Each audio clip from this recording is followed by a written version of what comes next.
¿Qué tal, amigos de Puntos y Comas? Siempre es un placer saludarlos en este segmento de información útil rumbo a los comicios del 2 de junio del 2024. Estamos entrando a partir de las 12 de la noche entramos en una nueva etapa dentro de este proceso larguísimo de elecciones por una razón muy importante, porque justamente a partir de mañana empieza un periodo que se llama intercampaña, que es un periodo comprendido entre el 19 de enero y que terminaría el 29 de febrero. El 29 de febrero terminaría este proceso de intercampaña. ¿Por qué intercampaña? Por varias razones. Porque los partidos políticos, por ejemplo, tienen que prepararse para registrar a todos los candidatos que van a participar en la contienda del 2 de junio. Son más de 20,000 candidatos los que van a tener que presentar sus expedientes con una serie de requisitos documentados que tendrán que presentar ante cada una de los 32 institutos electorales del país.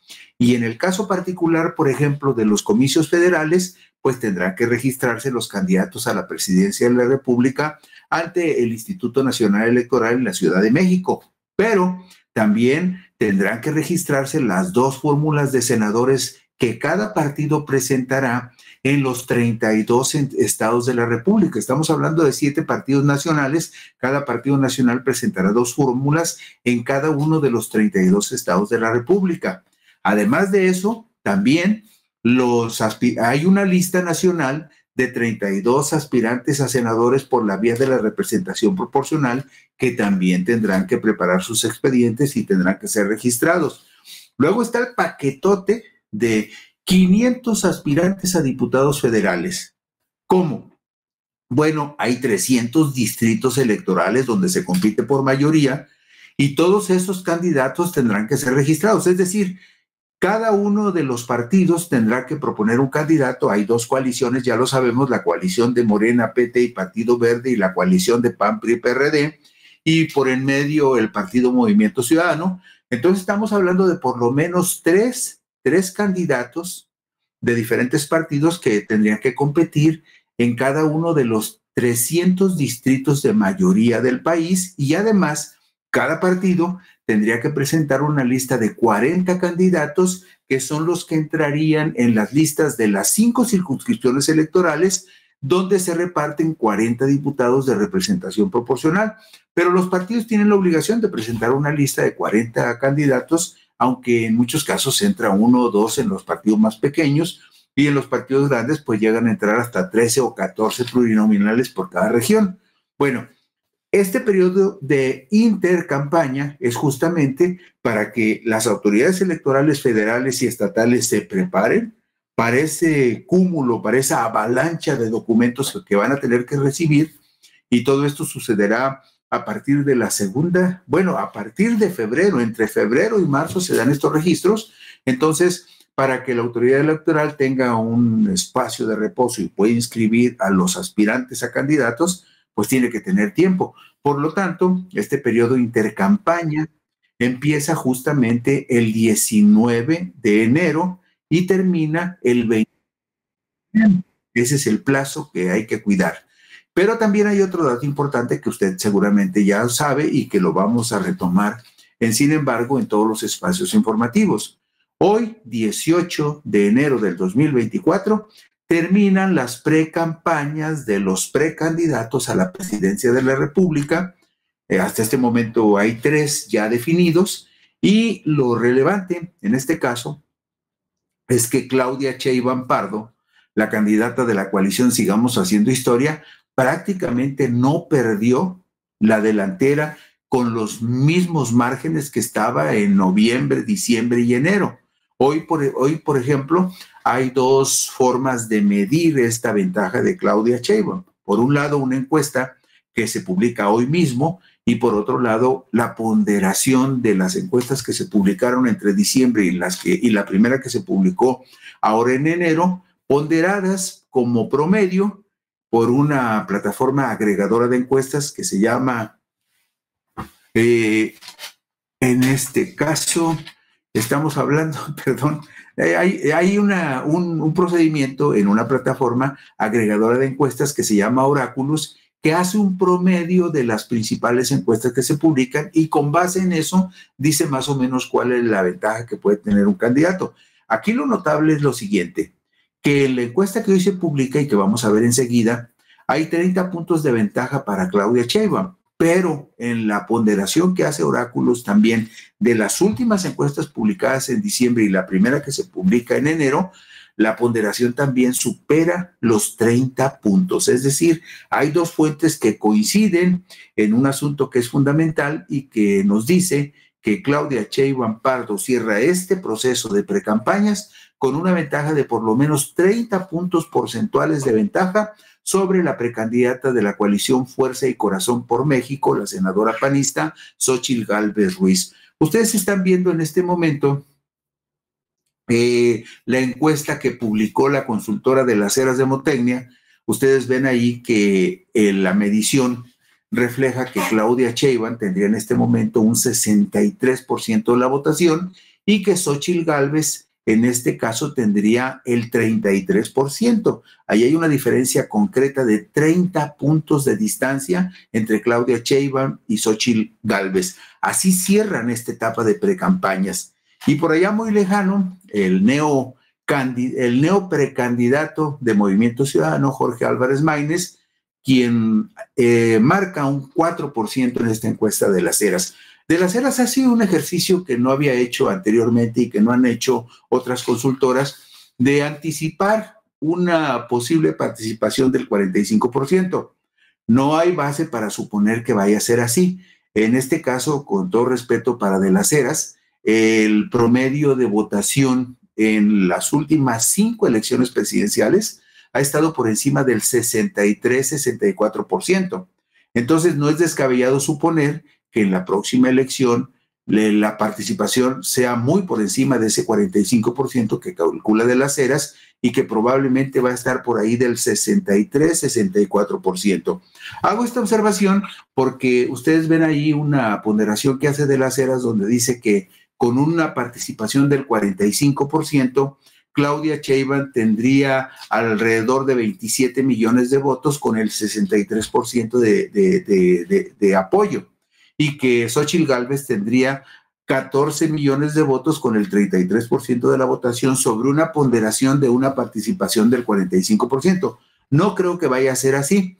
Creo más bien que la participación en los comicios presidenciales próximos va a estar por encima del 60% y que probablemente Claudia Sheinbaum no saque 27 millones, saque entre 33 y 34 millones de votos, incluso superando los 30 millones que obtuvo López Obrador en los comicios del 2018, por dos razones muy concretas. No voy a abundar demasiado, en otra ocasión lo veremos con más detalle, pero nada más les doy un dato.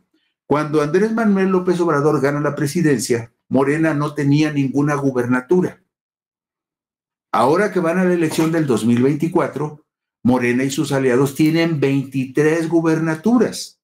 Hay una enorme distancia en cuanto a la organización, la presencia, la influencia territorial, la influencia política, la influencia electoral que ahora tiene Morena y sus aliados, y por lo tanto lo más probable, lo más razonable es esperar que Claudia Sheinbaum, con todo el apoyo del presidente López Obrador, con todo lo que significa el reconocimiento a López Obrador en un segmento mayoritario de la población, no es extraño ni descabellado anticipar que Claudia Sheinbaum pueda lograr más de 30 millones de votos y que supere el porcentaje de votación de López Obrador. Ahí discrepo mucho de esta ponderación que hace De las Heras de una participación del 45%, porque no, creo que va a participar encima del 60%, de acuerdo con la tendencia histórica que hemos visto en procesos electorales. Dicho esto, así está la encuesta con 30 puntos de ventaja para Claudia Sheinbaum. Y además, en cuanto al conocimiento de los personajes, en la diapositiva número 4, ustedes ven que Claudia Sheinbaum tiene un reconocimiento, o sea, la conoce el 78% de los encuestados y el 66% dice que ya conoce a Xóchitl y solo un 12% reconoce a Jorge Álvarez Maínez, el precandidato presidencial de Movimiento Ciudadano. Pero si nos vamos a la diapositiva número 6, vamos a ver el ejercicio que hizo esta plataforma agregadora de encuestas, así se le denomina a Oráculos. Es una plataforma que va haciendo el registro de todas las encuestas que van saliendo en diferentes medios de comunicación. Dice Oráculos que tomando en cuenta las que ellos consideran que son más serias en cuanto a la metodología que utilizan para realizar estos ejercicios de encuestas, ejercicios demoscópicos. Bueno, pues con base en esa ponderación que Oráculos hace de las últimas encuestas publicadas en noviembre y la primera encuesta publicada ahora en enero, este jueves 18 de enero, vemos, por ejemplo, que el desempeño de Claudia Sheinbaum desde julio del 23 hasta enero del 24 la pone en este momento con un respaldo del 64%. Al abrir el mes de enero y justamente el día en el que cierran las campañas, Claudia Sheinbaum tendría un porcentaje promedio de 64% en 8 o 10 encuestas que se han publicado entre diciembre y enero, en tanto que Xóchitl Gálvez tendría nada más un 29%. ¿Esto qué significa? Vimos en la encuesta anterior, la encuesta de las eras de Motecnia, que Claudia tendría un 30% de ventaja sobre Xóchitl. Bueno, pues aquí en la ponderación de estas últimas encuestas, Oráculos le da una ventaja del 35% a Claudia Sheinbaum. Es decir, hay una cierta armonía y coincidencia, 30-35% de ventaja para Claudia Sheinbaum en esta ponderación de Oráculos y en la encuesta que publica de las eras de Motecnia. Este dato es importante porque así cierran las precampañas. Ya las veremos nuevamente en acción a partir del 1 de marzo, que es cuando se inician las campañas formales ya rumbo a la elección del domingo 2 de junio, y entonces sabremos cómo se desempeña cada una de ellas. ¿Qué más? Bueno, pues a partir de mañana, 19 de enero, se inicia el periodo denominado intercampaña, que terminará el jueves 29 de febrero del 2024. Un espacio para que los partidos políticos de cara a la jornada electoral del próximo 2 de junio resuelvan posibles diferencias sobre la selección interna de los candidatos a los diferentes cargos de elección popular, en tanto que el Instituto Nacional Electoral tendrá tiempo para revisar el cumplimiento de requisitos en las solicitudes del registro de los postulantes. Ustedes ven la diapositiva número 7, ahí tenemos a la izquierda los cargos: presidente de la República, Senado de la República, Cámara de Diputados. Todos esos candidatos tendrán que registrarse entre el 15 y el 22 de febrero del 2024 y las campañas para esos cargos empezarían el 1 de marzo y terminarían el 29 de mayo. Es muy importante tomar en cuenta esto porque son los tiempos en los que tiene que llevarse a cabo el registro y hay otros elementos que se tienen que tomar en cuenta también. Usted sabe que además de los requisitos que establece la Constitución, también en la postulación de candidatos a diputados, senadores y por supuesto presidente de la República, el Instituto Nacional Electoral tendrá que considerar y analizar si en las postulaciones que hagan los partidos se cumplen con los principios de la paridad sustantiva de género y de la alternancia de género. Ese es otro detalle que también tendrá que analizar el INE en este proceso, por ejemplo, con respecto a presidentes, senadores y diputados federales. Esto tendrá que ponderarlo el INE entre el 15 y el 22 de febrero para que el 1 de marzo ya estén empezando las campañas. Y en el caso de las 8 entidades federativas donde va a haber elección de gobernador y de jefe de gobierno en la Ciudad de México, la diapositiva número 8 tiene la descripción de cuándo serán los registros de las candidaturas. Le pongo un caso. En la Ciudad de México el registro va a ser del 8 al 15 de febrero, la candidatura para jefe de gobierno y las candidaturas para alcaldes en las 16 alcaldías y para las 60 diputaciones locales en la Ciudad de México. Y así sucesivamente. En Jalisco los registros serán del 5 al 11. En Jalisco va a haber elección de gobernador, de alcaldes y diputados locales. Y los registros más tardíos van a ser los de Chiapas, del 16 al 20 de marzo. Pero todos, por ejemplo, Ciudad de México, Jalisco, Yucatán empiezan sus campañas el 1 de marzo. En Tabasco las campañas formales empezarán hasta el 16 de marzo. En Morelos, Puebla, Veracruz y Chiapas, Las campañas formales empiezan hasta el 31 de marzo. Entonces, este periodo de intercampaña es justamente para hacer todos estos ajustes de carácter administrativo en los registros, pero hay restricciones, hay cosas que no se pueden hacer.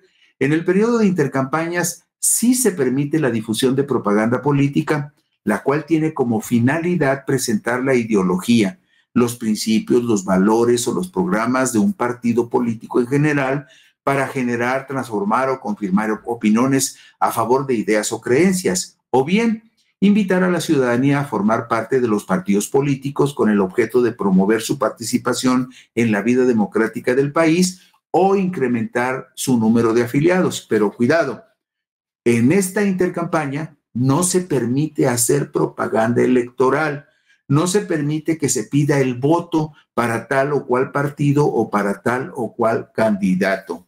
En eso habrá de tener mucho cuidado el Instituto Nacional Electoral. Pero durante el periodo de intercampaña, que le decimos que es del 19 de enero al 29 de febrero, durante este periodo, es válido que los promocionales de radio y televisión se incluyan referencias a temas de interés general y con carácter informativo, siempre y cuando no se haga explícito llamado a votar a favor o en contra o referencias expresas a candidaturas del partido político que difunde el promocional. La alusión genérica al cambio o continuidad de una política pública no supone una afectación grave o irreparable al principio de equidad en la contienda, en tanto no sea un llamamiento al voto. ¿Por qué puse la foto de López Obrador allí? Porque este periodo de intercampañas, en tanto el presidente no pide el voto para alguien, puede seguir realizando sus mañaneras sin ningún contratiempo. Y fíjense lo que dijo el INE ayer. El INE dijo ayer que la alusión genérica al cambio o la continuidad de una política pública no supone una afectación grave o irreparable al principio de equidad. Es decir, no va a estar tan amarrado el presidente de tal forma que no pueda hablar de la continuación de su proyecto o de el cambio de su proyecto. Entonces, podrá hablar de muchas cosas y la mañanera no tendría por qué interrumpirse en este periodo de intercampaña. Y hay disposiciones que de alguna manera contemplan o prevén la posibilidad de que hubiese actos anticipados de campaña durante la intercampaña. Para que eso pueda suceder y se clasifique como tal, tendría que haber un elemento personal que lo realicen los partidos políticos, así como sus militantes, aspirantes o precandidatos o candidatos. Por ejemplo, el evento al que está convocando la derecha en días próximos, donde hablan de salir a defender la democracia, si en algún momento se comprueba que algún partido político esté detrás de la organización o esté participando en la organización de ese evento, muy probablemente pudieran ser sancionados. Hay un elemento temporal que se toma también en cuenta con respecto a las campañas anticipadas durante la intercampaña, que acontezcan antes, durante o después del procedimiento interno de selección de candidatos y previamente al registro constitucional de candidatos.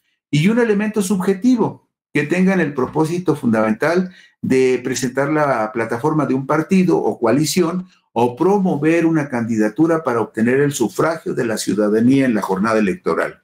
Todo esto se anticipa y ya nada más para concluir les mostraría la diapositiva número 12. En esta diapositiva número 12 podemos ver que va a haber spots de radio y televisión. Los partidos van a tener spots de radio y televisión. Por ejemplo, el PAN va a tener 414,000 de radio y 253,000 de televisión. Todos los partidos van a tener la misma cantidad de spots en esta intercampaña del 19 de enero al 29 de febrero. Y el asunto con estos spots es que no pueden bajo ninguna circunstancia hacer campaña en favor o en contra de algún partido y mucho menos insinuar siquiera que se deba votar en contra o a favor de algún partido. Va a haber en total, fíjese usted qué cantidad tan impresionante, se van a difundir 12,150,684 spots de los 7 partidos políticos que tienen registro y de las autoridades electorales federales y estatales. Pero tendrán que ser muy cuidadosos. No se puede hacer ninguna mención o alusión a candidatos o a convocar al voto. Y bueno, de esta manera concluimos hoy puntos y comas con esta información sobre la intercampaña y la conclusión de las precampañas presidenciales. Mañana por aquí nos encontraremos si a ustedes les apetece. Buenas noches, descansen y gracias.